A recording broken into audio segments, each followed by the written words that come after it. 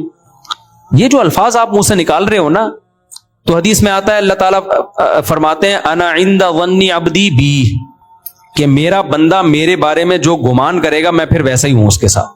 اگر بندہ یہ سمجھے یار یہ پریشانیاں در پریشانیاں آ رہی ہیں، بس اللہ کی طرف سے مجھے صبر کرنا چاہیے، تو ان پریشانیوں کو اللہ اس کے حق میں نعمت بنا دیتے ہیں۔ اور اگر وہ یہ سمجھتا ہے کہ یہ پریشانیاں اللہ کی طرف سے مجھے نقصان پہنچانے کے لیے اللہ کو میں ہی ملاؤں، تو پھر اللہ ان پریشانیوں کو اس کے لیے نعمت کے بجائے عذاب بنا دیتے ہیں۔ نبی صلی اللہ علیہ وسلم نے فرمایا کہ آپ صلی اللہ علیہ وسلم نے ایک بوڑھے کے پاس گئے، وہ شدید بخار میں تھا۔ آپ نے فرمایا طہور انشاءاللہ، یہ بخار تمہارے گناہوں کے معاف کرنے کا ذریعہ بنے گا۔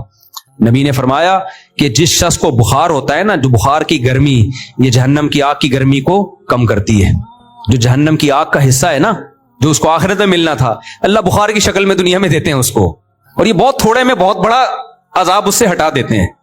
بھائی دنیا میں بہت تھوڑے میں وہاں کی بہت بڑی تکلیف اللہ دور کرتے ہیں۔ یہاں بہت تھوڑا ہوگا وہاں بہت زیادہ ہوگا، اللہ کہتے ہیں وہاں کے بجائے یہاں تھوڑا دے دو تاکہ وہاں کے زیادہ سے بچ جائے۔ تو بوڑھا بخار میں تھا، آپ صلی اللہ علیہ وسلم نے فرمایا کہ اللہ کی طرف سے یہ معافی کا ذریعہ ہے۔ وہ بخار میں اس کو غصہ، اس نے کہا یہ مغفرت نہیں ہے، یہ بڈھے پہ عذاب مسلط ہوا ہے، اس طرح کے الفاظ انہوں نے کہا، نہیں بوڑھے پہ کیا ہے، یہ ایک عذاب ہے۔ تو آپ نے فرمایا ابھی عذاب ہی ہے، تمہارے اگر نیت یہ ہے کہ اللہ عذاب دے رہا ہے تو پھر اب یہ کیا ہے، اب یہ اللہ کی طرف سے عذاب۔ تو اللہ نے فرمایا کہ جن لوگوں کی زندگی میں اللہ ہے تو وہ جلد باز نہیں ہوتے، مصیبتوں میں صبر کرتے ہیں، خوشیوں میں اللہ کا شکر کرتے ہیں۔ لیکن جن کی زندگیوں میں اللہ ہے ان کی علامتیں کیا ہیں، آگے اللہ نے وہ علامتیں بتائی ہیں، کیونکہ ہر آدمی کہتا ہے میں اللہ کو مانتا ہوں، کہتا ہے کہ نہیں کہتا، تو اللہ نے علامتیں بتائیں۔ فرمایا کہ یہ زبانی دعویٰ قبول نہیں ہے کہ تم کہو میں اللہ پہ ایمان رکھتا ہوں، جن کی زندگی میں اللہ ہے، جو اللہ پہ اعتماد کرتے ہیں، وہ سمجھتے ہیں مصیبت دینے والا بھی اللہ، خوشیاں دینے والا بھی اللہ، تو اللہ نے فرمایا کہ ان کی علامت یہ ہے الا المصلین، کہ وہ نمازیں پابندی سے قائم کرتے ہیں۔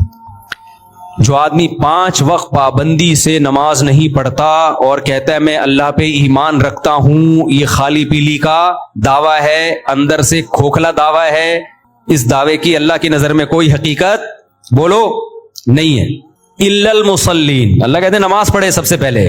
جب اللہ کو مانتا ہے، مجھے بتاؤ تھانے سے ایس ایچ او صاحب کا میسج آ جا بھائی تیرا بلاوا آیا ہے، اگر آپ کو پتہ ہی نہ ہو کہ تھانے سے بلایا، ویسے ہی کوئی بندہ چلتے ہوئے کہہ رہا ہے یار تجھے صاحب بلا رہے ہیں، آپ بولے گا جا بھائی تیرے نوکر ہیں ہم جو صاحب بلا رہے ہیں، لیکن پتہ چل جائے وہ تصویر دکھائی ہے ایس ایچ او صاحب ہے انہوں نے بلایا ہے، جاؤ گے کہ نہیں جاؤ گے؟ بولتے کیوں نہیں بھائی، ویسے تو نہیں لگ رہا لیکن جب بلائے گا نا کوئی تو بغیر پوچھے جاؤ گے۔ ایک دفعہ ایک تھانے سے فون آیا ایس ایچ او صاحب کا، انہوں نے بولا آپ ذرا ملاقات کرنا چاہتا ہوں، بہت پرانی بات ہے۔ میں نے کہا ٹھیک ہے حضرت بتا دیں کب آ جاؤں؟ کہہ رہے ہیں یار وہ بس ملنا ہے آپ سے، آپ آ جائیں۔ میں نے کہا آپ آنا پڑے گا ورنہ آپ موبائل بھیج دو گے اٹھا کے لے جاؤ گے، کیا خیال ہے؟ تمیز سے آ جاتے ہیں، اچھا ہے، خیر وہ ایسا کوئی مسئلہ تھا نہیں۔ تو مولانا تھانوی رحمہ اللہ تعالیٰ کے پاس جب کوئی انگریز کی حکومت کی طرف سے کوئی نوٹس آتا نا کہ کورٹ میں آ جائیں تو وہ چلے جاتے۔ کسی نے کہا کافروں کی حکومت ہے، آپ ایک نوٹس پہ عدالت پہنچ جاتے۔ انہوں نے کہا حکومت تو ہے نا، چاہے کافروں کی یا مسلمانوں کی، تمیز سے نہیں گئے تو کیا کریں گے، اٹھا کے لے جائیں گے، تو بہتر نہیں عزت کے ساتھ چلے جاؤ۔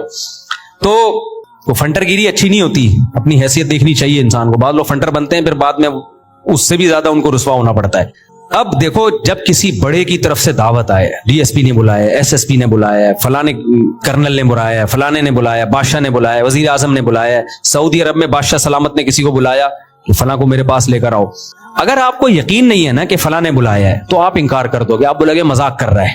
آپ کیا بولو گے؟ ابے مذاق کر رہا ہے، مجھے کیوں بلائے گا بادشاہ، مجھے کیوں بلائے گا شہزادہ، مجھے کیوں بلائے گا ایس ایس پی۔ لیکن اگر آپ کو یقین ہے نا کہ اس نے بلایا ہے تو آپ اس کی دعوت کو ٹھکرا سکتے ہو کیا؟ بولو ٹھکراؤ گے، بشرطے کے محلے سے بھاگنے کا پروگرام ہو، اگلی فلائٹ سے ملک چھوڑنے کا پروگرام ہو، کبھی بھی نہیں ٹھکراؤ گے۔ تو اللہ کہتے ہیں جو مجھے مانتا ہے نا، جب میری طرف سے ندا لگتی ہے حی علی الصلاۃ، آؤ کس کی طرف؟ نماز کی طرف، اور اس کو یقین ہے کہ یہ صدا کون لگا رہا ہے؟ مؤذن اللہ کے حکم پہ۔ کافر کہتا ہے اللہ کی طرف سے صدا یہ ہے ہی نہیں، یہ مسلمانوں کا اپنا کلچر ہے اذان، ہم کیا کہتے ہیں یہ صدا کس کی طرف سے ہے؟ بولتے کیوں نہیں بھائی، یہ اللہ کی طرف سے ہے بھائی، مؤذن تو ایک اپنی ڈیوٹی پوری کر رہا ہے۔ نبی صلی اللہ علیہ وسلم نے جب حضرت بلال کو اذان سکھائی ہے نا، تو یہ اذان نبی کو کس نے سکھائی ہے؟ اللہ نے۔ حضرت عمر کو بھی خواب آیا، زید ابن ارقم کو بھی خواب آیا، جب مسلمانوں نے طے کیا نا بھائی ہم 5 وقت اللہ نے نماز فرض کی 5 ٹائم، تو مسلمان آ جاتے تھے 5 ٹائم پہ، تو صحابہ کے درمیان مشورہ ہوا، نبی صلی اللہ علیہ وسلم نے مشورہ کیا ہم لوگوں کو بتائیں کیسے کہ جماعت کا ٹائم ہو رہا ہے۔ پہلے گھڑیاں تو تھی نہیں، بھائی کوئی ایسا طریقہ ہونا چاہیے ہم لوگوں کو بتائیں تاکہ لوگ اس ٹائم پہ آ جائیں، تو اعلان کیا ہو؟ تو کسی نے کہا بھائی عیسائی لوگ جیسے وہ بجاتے ہیں، کوئی سائرن بجاتے ہیں، گھنٹی بجاتے ہیں، کچھ ہندوؤں کے یہاں مندروں میں گھنٹیاں بجتی ہیں، تو ہم بھی ایسا کریں گے۔ اللہ کو یہ آواز پسند نہیں تھی، اللہ اس امت مسلمہ کو ایک اعزاز دینا چاہتے تھے۔ کتنا بڑا اعزاز کہ اس امت مسلمہ کے ذریعے فضاؤں میں گھنٹیاں نہ گونجیں، اللہ اکبر کی تکبیریں گونجیں، پوری دنیا میں کہیں نہ کہیں ہر وقت اللہ اکبر کا نعرہ بھی لگ رہا ہے، اشہد ان لا الہ الا اللہ کا نعرہ بھی لگ رہا ہے، اشہد ان محمد رسول اللہ صلی اللہ علیہ وسلم کا نعرہ بھی، پیغمبر کی رسالت کی صدائیں بھی پوری دنیا میں ہر وقت گونج رہی ہیں، فجر میں بھی، ظہر میں بھی، عصر میں بھی، مغرب میں بھی، عشاء میں بھی، اللہ کی کبریائی، اللہ کی توحید بھی۔ اللہ یہ چاہتے تھے اس امت مسلمہ کو اعزاز دینا، تو اللہ نے حضرت عمر کو بھی خواب دکھایا، حضرت زید ابن ارقم کو بھی، یہ دونوں نبی کی خدمت میں گئے، بتایا، آپ نے فرمایا، حدیث کا مفہوم بیان کر رہا ہوں، یہ کس کی طرف سے ہے؟ اللہ کی طرف سے۔ اللہ ہمیں بتا رہا ہے کہ نماز کے لیے جب تم نے لوگوں کو بلانا ہے، گھنٹیاں نہیں بجانی اور نہ سائرن بجانے ہیں، تم نے کیا کرنا ہے؟ صدائیں بلند کرنی ہے، اللہ اکبر اللہ اکبر۔ اتنی سی نماز ہے، اس کی دعوت کتنی بڑی ہے، آپ دیکھو مجھے ایک بات بتاؤ، جب بھی دنیا میں کوئی کام ہوتا ہے نا، ایک دفعہ اگر ہو تو اس کے اعلان کی ضرورت ہوتی ہے، جو کام 5 ٹائم بار بار ہونا ہے تو ہر بار اعلان کی ضرورت ہوتی ہے۔ یار آپ اسکول کو دیکھ لو نا، یا آپ آفس میں جب جاتے ہو تو آفس میں آپ کو بتا دیا جاتا ہے روزانہ 9 بجے آپ نے آنا ہے، گورنمنٹ کا آفس ہے تو اس میں بتا دیا جائے گا رات شام 2:30 بجے آپ نے یہاں صبح پہنچنا ہے۔ گورنمنٹ میں صبح 2:30 بجے بجتے ہیں گورنمنٹ کے اداروں میں، تو آپ نے صبح کتنے بجے پہنچنا ہے؟ یہاں پہ 9 بجے پہنچنا ہے۔ ایک دفعہ بتا دیں گے نا بھائی اب خود آ جایا کرو، یہ نہیں کہ ہم بھونبو لے کے تمہارے گھر میں پہنچا کریں گے 9 بج گئے ہیں آ جا بھائی، بار بار ضرورت ہوتی ہے بتانے کی نا۔ تو اللہ میاں نے بھی بتا دیا بھائی فجر کا یہ ٹائم ہے، ظہر کا سورج ڈھل جائے گا تو ٹائم ہے، عصر جب ہر چیز کا سایہ 1 مثل اور یا 2 مثل جو علماء کا اختلاف ہے، اور پھر مغرب غروب آفتاب کے بعد عشاء جب شفق غائب ہو جائے تو بس کافی تھا۔ ہر بار اعلان کیا جا رہا ہے اللہ کی طرف سے، اللہ اکبر اللہ اکبر، دنیا بڑی نہیں ہے، بڑا کون ہے؟ اللہ سب سے بڑا ہے، کیونکہ جب اذان ہوتی ہے تو ہمیں دنیا اپنی طرف کھینچتی ہے، ڈرامہ، فلم، کاروبار، ملازمت، جاب، کسٹمر، یہ سب چیزیں کیا کر رہی ہوتی ہیں؟ بولو، کھینچ رہی ہوتی ہیں۔ مؤذن کو کہہ دیا اللہ نے کہ ان کو بتا دو یہ چیزیں بڑی نہیں ہیں، بڑا کون ہے؟ اللہ۔ یہ بالکل ایسے ہی ہے جو ایس ایچ او والی مثال، ایک طرف ایس ایچ او بلا رہا ہے، ایک طرف گلی کا چپڑاسی بلا رہا ہے۔ آپ کہہ رہے ہیں میں چپڑاسی کی دعوت پہ جاؤں گا، اگلا بولے گا بیٹا چپڑاسی چھوٹا ہے، تھانے دار کیا ہے؟ بڑا ہے، وہاں چلا جا ورنہ وہ نہیں چھوڑے گا تجھے، اس کو بعد میں نمٹا لینا۔ کہتے ہیں کہ نہیں کہتے؟ بھائی تجھے تیرا باپ بلا رہا ہے، ادھر چلا جا، تو باپ کی دعوت کو ٹھکرا رہا ہے اور ماموں کی دعوت پہ جا رہا ہے، تو بیوقوف ہے یا نہیں ہے؟ باپ پہلے ہے، باقی سب کون ہے؟ بعد میں۔